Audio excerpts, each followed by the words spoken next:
Hello, Slicey Dicers. This is Brian with another knife review for you. Today we have the CJRB Feldspar. There's two of them. As you can see, two different sizes, the large and the small, both together. Thought it'd be best just to do the review together. Very new model from CJRB. So new, actually, that as of the time I'm putting this up, which is probably going to be January 8th of 2020, they're not available for sale in too many places. You can get them from CJRB's website, which is actually Artisan Cutlery's website. That's the one I will list down below because this is Artisan Cutlery's budget brand. But other places don't really have them yet that usually have CJRB's. But you can expect somewhere in that $30 to $40 price range when they actually come out. I'm not sure precisely what it's going to be. They're 50-something on Artisan Cutlery's site, but usually that's a bit more. You know, that's MSRP. A lot of sites, they charge less.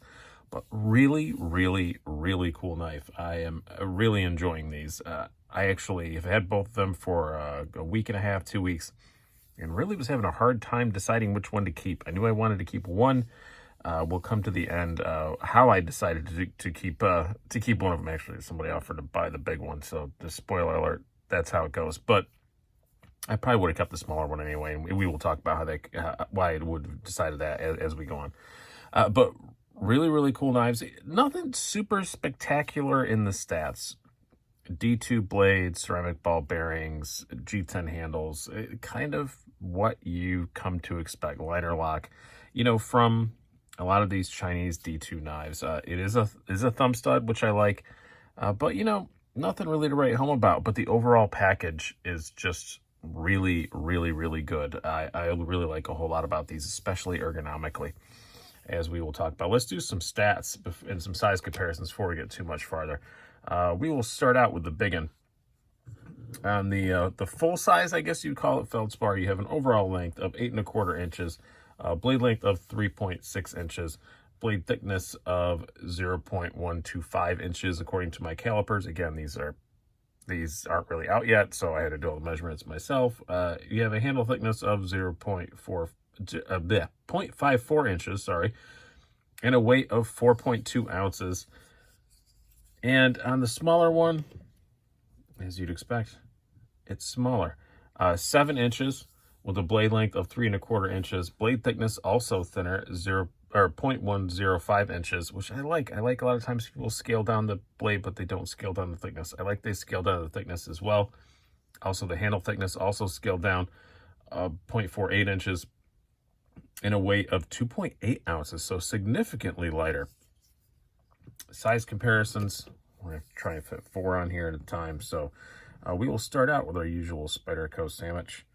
We have that is not the knife I was reaching for. I grabbed the wrong one. We have the Spyderco Paramilitary 2. I'm not going to be able to fit all 4 on, so we're just going to do them individually. So you can see the full size, pretty similar in size to the PM2. And move them up here. The Para 3 happens to be lightweight, but it's the exact same size. The small is just a little bit smaller than a Para 3. And probably more appropriately, I'm going to try to get all of these 4 of these on here, but we will see. We have the Ontario Rat Model 1 and the Ontario Rat Model 2, which I think these knives do compare very well with, honestly. It's you may see, since I'm keeping the mini, you may see a little comparison test between those two, a little battle to the death between those two, because both thumb stud deployment D2 knives. You can see each one is pretty similar. So all the rats are just a hair bigger than the CJRBs are. But let's talk more about this knife individually. Like I said, as far as aesthetics, I think it's a really good looking knife. I really do like the little brass collars. They don't need to do that on a knife this cheap. As I said, this is going to be probably a $30 to $40 knife. And they're just really nice looking. It's just a cool little touch to do. Very nice looking deep carry pocket clip. They come in a few different colors. They come in either this brown, which is definitely, CJRB just sent them to me. I didn't pick a color, but this is the color I would have chosen. I do really like them. It comes in a brown, a black, a gray, or the natural green jade.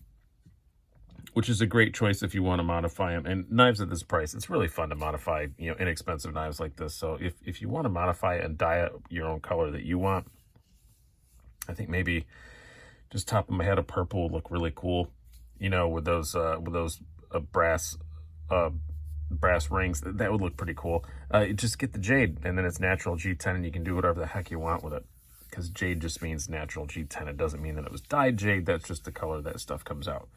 But the overall shape, very cool. Kind of reminds me in a way of, this is a bad example of this knife to use, but because it has the sheep's foot blade, but just the overall shape of it does kind of remind me of a Griptilian a little bit.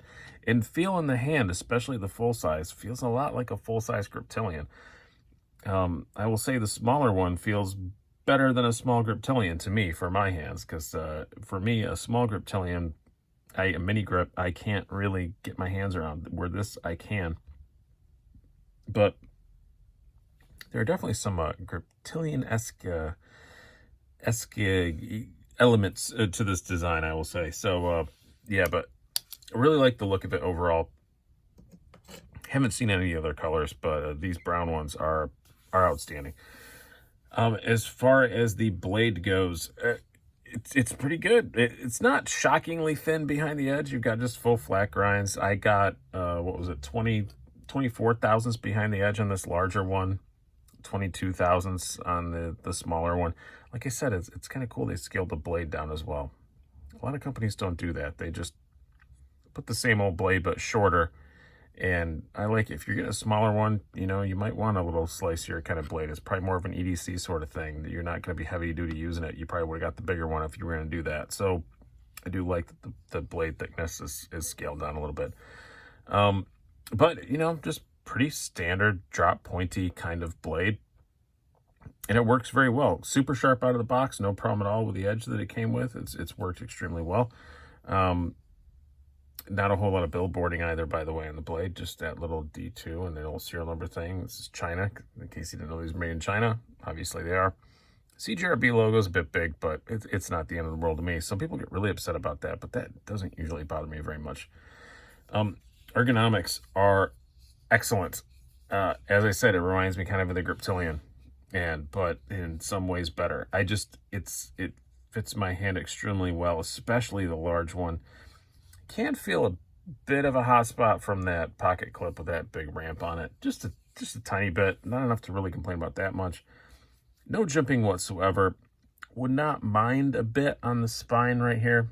That wouldn't end my day. If they did that, that would have been cool. But it doesn't really have to have it. And the small, also, large size gloves, very skinny fingers, as I always say. The small even still fits my hand. I can fit all 4 fingers on it. Absolutely no problem. That's not always the case. As I said, with the mini grip, I can't. On the mini grip, I have my pinkies always kind of falling off, and I don't really enjoy it. This fits better than that. Can't really complain there at all. And again, the same thing with the ramp. A little bit of a hot spot from the clip, but nothing that ruins my day by any means, especially for the price these things are. And it's nice to have the deep carry pocket clip because they do carry very well. Bring out ye old Dickies, and we will show that. We'll start out with the big one. Nice deep carry clip. Of course, it's going to mostly disappear in the pocket. Slides in and out really easy. This G10 texture isn't the slickest thing in the world, but it's not super grippy enough to the point that it's grippy enough for use, but it's not going to rip your pants up. I think it's a perfect amount of texture I want in my G10 for the kind of stuff that I do anyway. And you can see, yeah, it is a polished clip. People are going to notice it, but it's not the end of the world. And as you can see inside the pocket there, still lots of room. Not too bad. You can get your hand past it. There is a bit of there is just a bit of texture down the back of this one when you have the larger one. I don't know what it is. It's just, there's just a bit of something as you go down there. I think the G10 just on the edges isn't quite perfectly finished, but it's close to it. It's not too bad, but not too bad at all. Now, the smaller one is, as you'd expect, because it's smaller, even better. Still slides in just as easy, all that stuff, same G10 and all that. And this thing is just like, even though they both have pretty thick handles, man, you don't notice them in your pocket. They both carry pretty well. Like I said, the bigger one, I don't know, it's just got a bit of an edge on it, but the smaller one does not, and great to carry. I'll try and show that thing again. I started doing this, and my Loctite just decided to join the party. As you can see, ton of room in the pocket. This is a pretty large pocket, but ton of room. Really easy knives to carry. As far as the action and deployment goes, they're both a lot of fun. It really doesn't matter which one you choose. Just thumb stud deployment, which I like because, again, I get flipper fatigue. Although lately I've been reviewing more thumb studs than flippers, so who knows? Maybe I'll get thumb stud fatigue eventually. Really nice cutout for the lock bar. Super easy to access, and yeah, they just rock it out. Running on bearings, thumb stud with bearings, not super common, and I like them both a lot. Neither of them are like total drop shut monsters, but I imagine they could be if you took them apart and really, really tuned them up and really did your own thing to them. I think both of them could be. I've not taken either of these apart, so what is my overall conclusion? Yeah, really, really good. One of the best models they come out with. I would say second only to the Centros. I think I still like the Centros a little bit more. I just like the blade on that better. But other than that, these are just really, really well done. Ergonomics are outstanding, and I just like the little brass, and the little brass accent, and I like I like the ergos, and this brown color is really, really cool. That's obviously a very subjective thing, but I really like the brown color. And CJRB's coming out with some really cool stuff. They have some stuff they've already teased coming out in the future that looks great. So keep an eye on them. And again, I think these are going to be in the $30, $40 range. So very inexpensive, something fun just to pick up on an impulse buy. Hope you guys have enjoyed this. I've been Brian. Have a good one.